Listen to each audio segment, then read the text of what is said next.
All right, so we got the Power Wheels power adapter in the mail from Amazon. I think they're $10 a piece or something. Um, Went ahead and got extras just in case this works out. Okay, and I got some charging adapter cables for 5S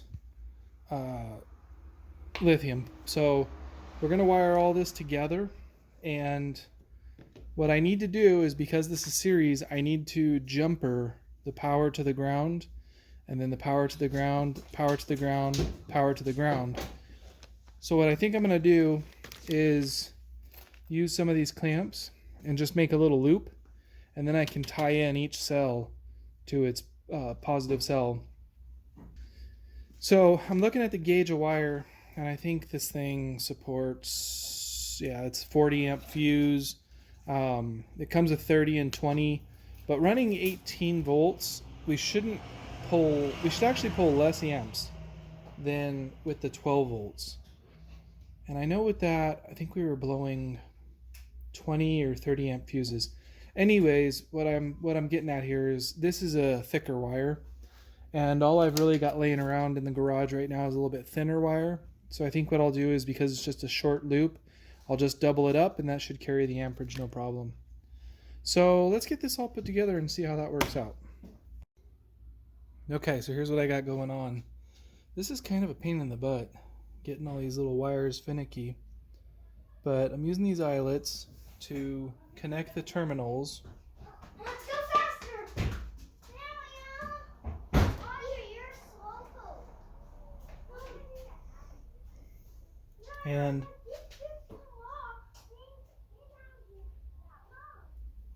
kind of hard to get these in there, but I was putting the... Whoa, you're getting too close there. Okay, so I'm putting these in. Putting the balance cable in the eyelets with the connector. And it's just kind of awkward because I'm trying to get all the balance cables to go to the middle, since it's just going to be going for the ride. And then I got the loop around series cables. Yeah, it looks like I just put that on the wrong side too.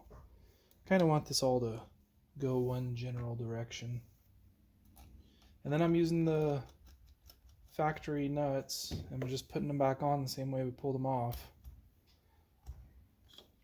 I gotta be careful not to tighten these too much. I don't really know what's holding these posts on, and they look like they're just little cheesy rivets, and they're kind of moving when I'm tightening it, so I'm gonna be careful with that. Now it's a little bit of a challenge keeping these straight. So I believe it's going to be ground, and then the positive of that cell all the way through over the first cell, so that between the ground and here should be 3 volts, and then between the ground and here it should add to 6 or 7 something. I believe that's how it's going to work, but we'll plug it into the charger once we get this all wired up and see if it reads it correctly. I'll just use some banana jacks to actually supply the amperage to the battery. But this should have enough voltage in it to give it a test. Oh yeah, I taped the cells together with masking tape because they kind of all wanted to fillet apart. So, alright, let me make 2 more loop arounds, get the other 2 cells tied in, and we'll test it.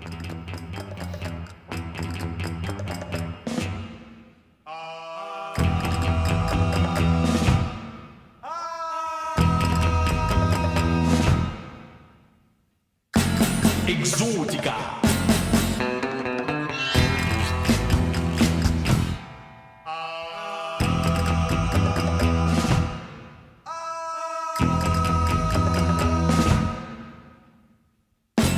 Exótica.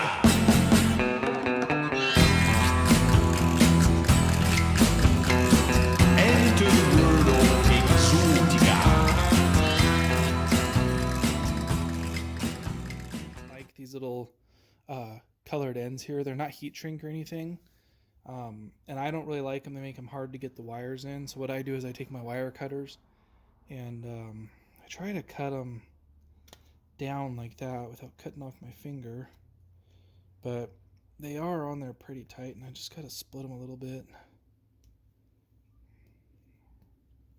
It's pretty hokey, I know.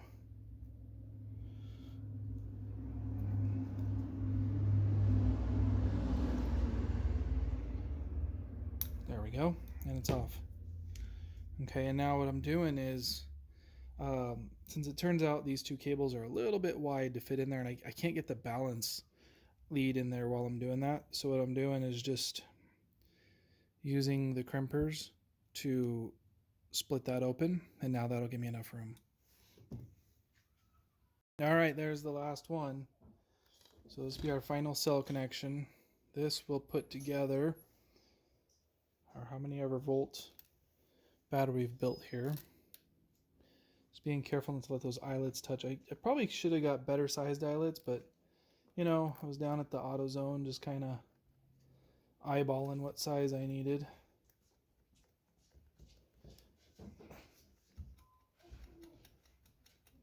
Alright, get those where we want them. Make sure it's not going to touch and short out. A little bit snug. Okay, there we go.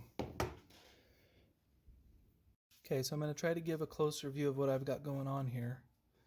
So we've got power going to negative, looping back to power to negative, looping back to power to negative, looping back to power to negative, and looping back power, and here's our final negative output. Now the balance leads, hopefully I got that wired correctly.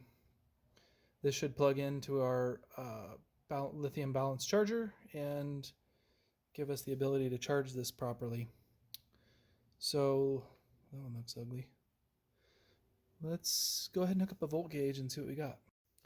Okay, so if we did this right, should be 18 something volts. Look at that, 1801. All right, well that's proof it's all connected properly. So what the balance leads do is they go in here, and now we're looking at this cell, 3.6, and it's looking at this cell, so 7.2, and it's looking at this cell, 10.8. It's looking at this cell, 14.4, and then obviously it's looking at the end, 18 volts. So that allows the balance charger to look at what each cell is doing as it's charging and make corrections to the charge. So this took probably 20 minutes to put together here. I'm excited to go put it in a Dune Racer, and I'm thinking 18 volts could probably drag me around pretty good. So let's go do that, and then we'll figure out how we're going to charge it. But let's see if there's any juice left in these. Like, I don't know how these batteries ended up. You know, the C-Max that the customer brought to me got shut down when one of these cells exploded. And I'm pretty sure that that C-Max motor draws more amperage than we're going to pull out of this Power Wheels. So let's go plug it in and see what happens. Okay guys, I couldn't resist. I had to plug it in and see what we got. And as you can see, it's reading correct voltage on all 5 cells, and it's reading a total 17.87. So it plugged right into the HX5S adapter. You can see here I'm running the High-Tech RDX1. I got this 5 years ago when I bought my Slash, and so now the trick is going to be to get the banana jacks. I think I just go to alligator clips, and we'll just alligator clip it on there. And I've been playing with some of the settings in the RDX1, and I think it's gonna work. What I need to do is figure out how many milliamp hours each of these cells is on the C-Max battery. But you know what? Let's go plug it into the Power Wheels, see what happens. Hopefully we don't explode a lithium cell, overheat it, catch it on fire before we get it charged. That's going to be the one problem, is I don't have any kind of voltage cutoff for the Power Wheels. So I'm thinking we're just going to look out for it to get slow. But I may try to install a voltmeter of some sort that the kids can monitor and know when to shut off the Power Wheels. But let's go try it. Enough of talking, enough math. I'm gonna do a comparison run. This is the 12 volt lead acid battery, but I think it's almost dead. Alright guys, here's the situation inside the Dune Racer. So you can see we got plenty of room for that battery to fit in there.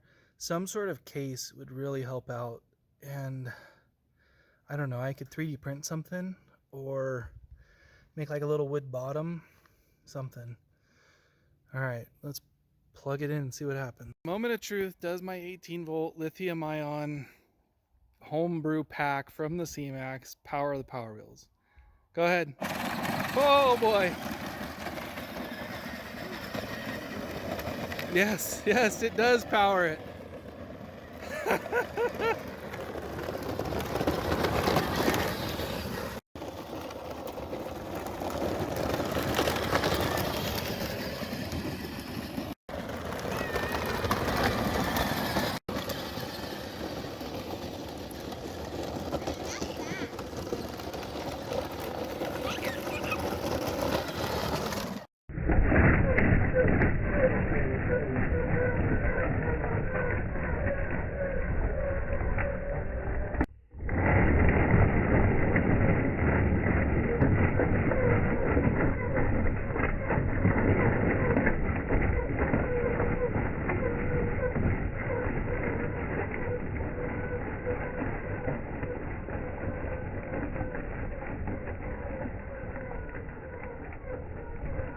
Okay, so I made up a real quick banana jack to alligator clamp charging cable. We'll try that out.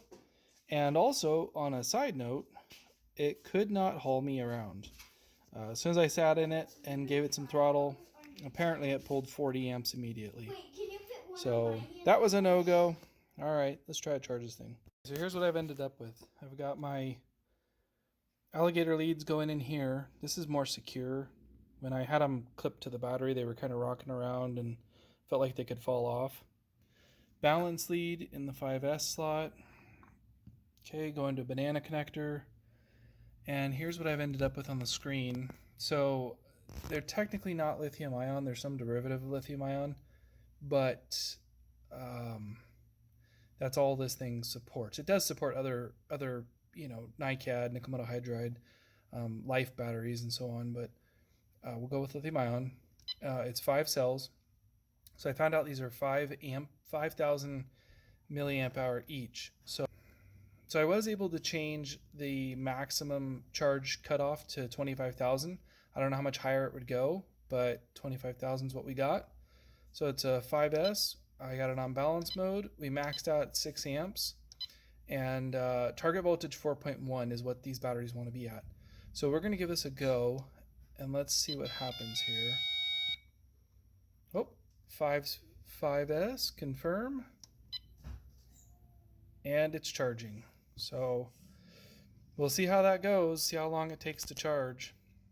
And we'll see if it doesn't just burst into flames.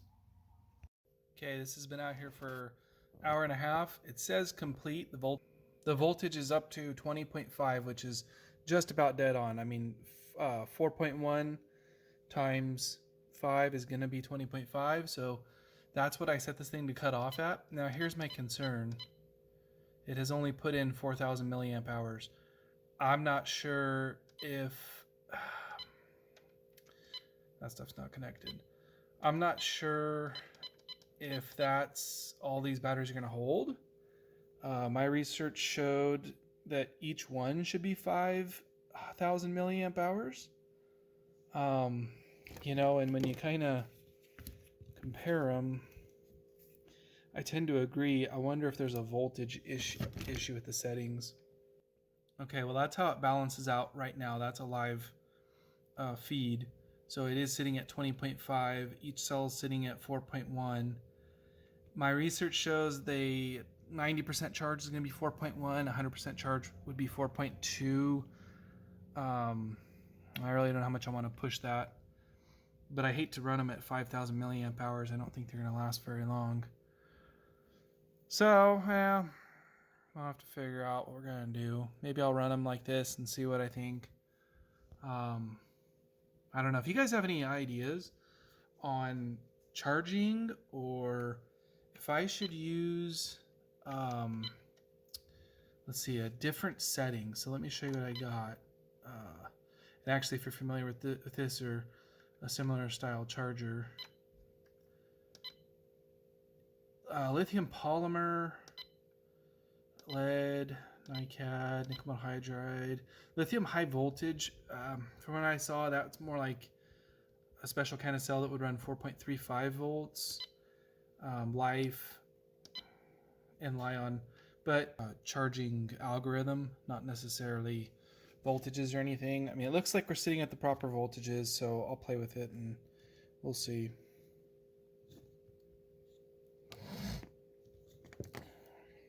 Okay. All right, there you go, guys. So that's how I recycled the C-Max hybrid battery, and we put it in the Power Wheels. So again, I told the kids we got to be really careful not to run this thing until it starts slowing down, because those lithium ions could just burst into flames. As a lot of you guys probably know if you've played with RC cars that don't have voltage cutoff. So that's it. That's the end of the video, and that's the end of the C-Max battery series. Alright, we'll see you guys later.